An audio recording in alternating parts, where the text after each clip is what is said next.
और अब बात आजादी का सफर की। भारत का गौरवशाली स्वतंत्रता संग्राम आधुनिक दुनिया के महानतम स्वाधीनता संघर्षों में से एक रहा है। स्वतंत्रता की गाथा के आज के संस्करण में हम बात करेंगे महान क्रांतिकारी और स्वाधीनता संग्राम सेनानी सचिंद्र नाथ सान्याल की महान व्यक्तित्व और कृतित्व पर। देखिए यह रिपोर्ट।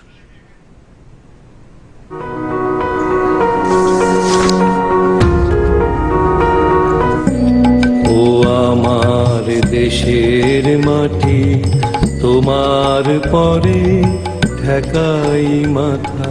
आज की इस कड़ी में हम क्रांतिकारी स्वतंत्रता सेनानी सचिंद्र नाथ सान्याल को याद कर रहे हैं, जो 7 फरवरी 1942 को शहीद हुए थे।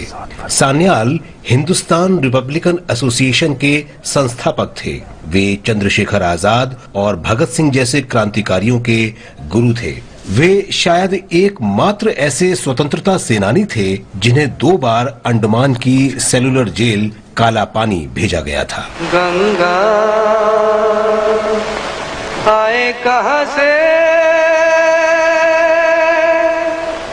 गंगा जाए कहां रे।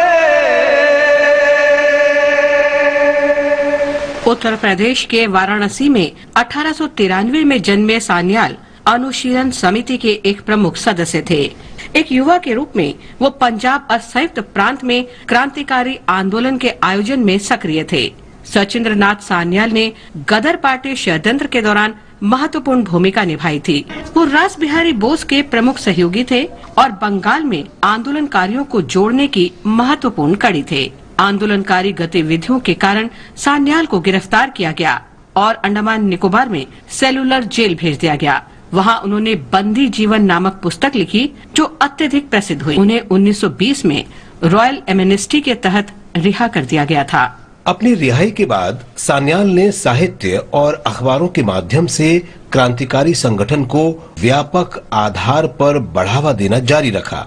वे प्रतुल गांगुली, जोगेश चंद्र चटर्जी, त्रैलोक्य चक्रवर्ती, नरेंद्रनाथ सेन और प्रबोध चंद्र दास गुप्ता सहित बंगाल के प्रमुख क्रांतिकारियों के साथ साथ भारत के सभी हिस्सों में सक्रिय अन्य क्रांतिकारियों के निकट संपर्क में थे।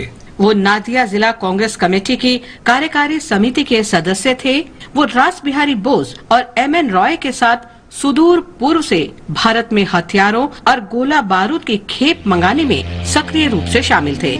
असहयोग आंदोलन के बाद सान्याल, राम प्रसाद बिस्मिल और अन्य क्रांतिकारियों ने अक्टूबर 1924 में हिंदुस्तान रिपब्लिकन एसोसिएशन HRA की स्थापना की। उन्होंने HRA घोषणा पत्र तैयार किया, जिसका शीर्षक था द रिवोल्यूशनरी। इसे 31 दिसंबर 1924 को उत्तर भारत के शहरों में बांटा गया। 1925 में सान्याल को बांकुड़ा जिले में क्रांतिकारी नामक पत्रक लोगों में बांटने के लिए दोषी ठहराया गया और 2 साल के कठोर कारावास की सजा सुनाई गई।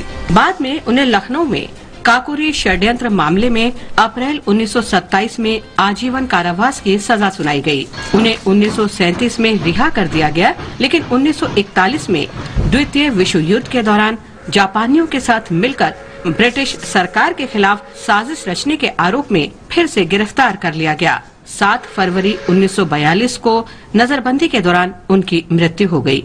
इस महान शहीद को हमारा नमन।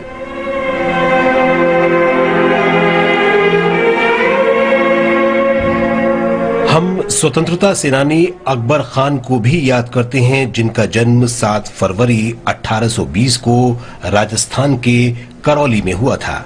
अकबर खान कोटा राज्य सेना में एक अधिकारी थे। उन्होंने 1857 में कोटा राज्य पर ईस्ट इंडिया कंपनी के प्रभुत्व के खिलाफ भारतीय स्वतंत्रता के पहले युद्ध में सक्रिय रूप से भाग लिया। वे 15 अक्टूबर 1857 को मेहराब खान के नेतृत्व में कोटा में पॉलिटिकल एजेंसी हाउस पर हमले में शामिल हुए। इस हमले में राजनीतिक एजेंट कैप्टन C.E. बर्टन, उनके 2 बेटे और कुछ अन्य लोग मारे गए थे। उन्होंने कोटा शासक महाराव और अंग्रेजों की संयुक्त सेना के खिलाफ कई अन्य लड़ाइयाँ भी लड़ी।